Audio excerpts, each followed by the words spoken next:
Olá! Nesse vídeo falaremos sobre vetores de objetos.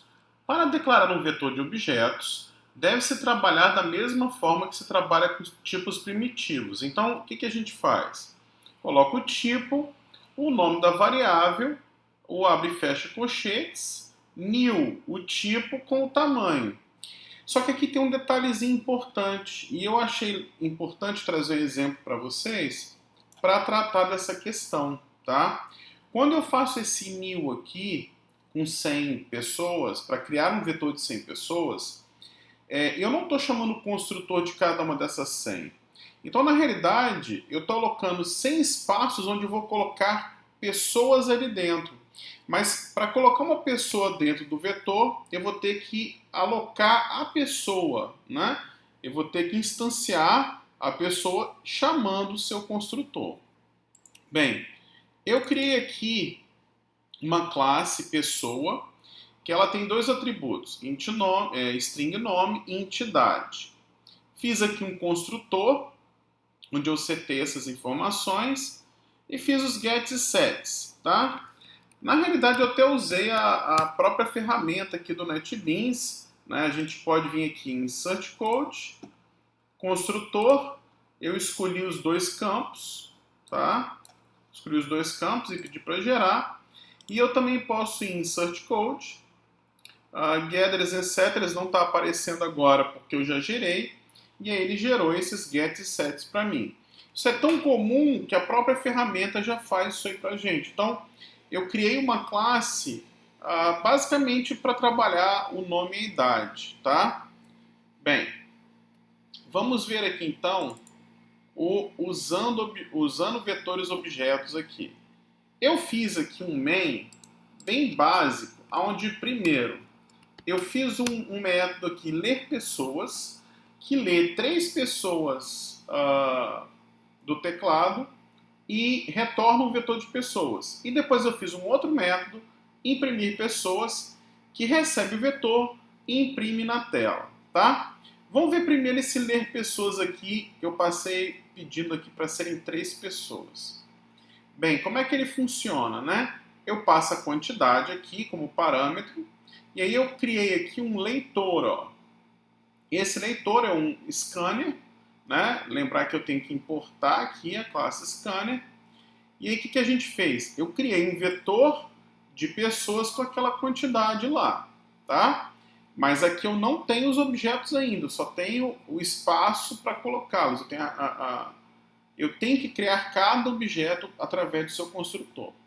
Bem, para ir de 0 até menor que a quantidade, eu fiz essa interação aqui dentro, né? Notar que aqui em Java eu posso definir o i no próprio for. Isso aqui também vale no C++. No C purinho, no C mais antigo, isso não funciona. Bem, system.out.println pediu para digitar o nome. Coloquei numa variável local o nome. Depois fiz a mesma coisa com idade e criei um objeto local aqui do tipo pessoa. Na sequência, o que eu fiz? Eu peguei essa pessoa e coloquei em pessoas índice i, tá?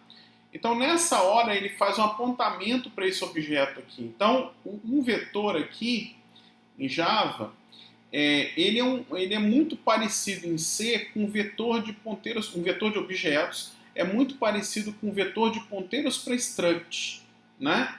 Lá em C. E aí aqui eu estou instanciando o objeto e aqui eu estou fazendo cada posição do vetor apontar para um objeto que é criado, né? É como se eu estivesse dando um malloc num objeto desse e setando aqui numa das posições. É como se cada posição dessa do vetor fosse um ponteiro para um struct, tá? Tentando fazer referência aí com o que a gente estudou em C. No final, eu retorno o vetor de pessoas. Notar que aqui, ó, a sintaxe é a mesma de quando a gente trabalha com tipos primitivos, mas eu tenho que ter sempre o cuidado de instanciar o objeto antes de colocá-lo no vetor, tá? Se eu não fizer isso e tentar acessar a posição depois, vai dar problema. Bem, na sequência aqui eu fiz o imprimir pessoas, que recebe um vetor de pessoas. O vetor sabe o tamanho dele, então eu fiz um for aqui andando no tamanho.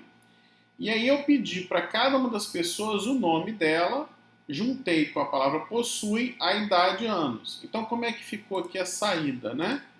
Ó, eu pedi 3 pessoas, então vamos lá. Pedro tem 12 anos, Ana tem 30, Joaquim tem 35. Então, o que ele faz? Ó, Pedro possui 12 anos, Ana possui 30 anos, Joaquim possui 35. Então, ele basicamente navega aí nesse vetor, imprimindo o conteúdo aí de cada uma das posições. Mas isso aqui só funciona porque em cada posição dessa eu coloquei um objeto lá dentro, tá?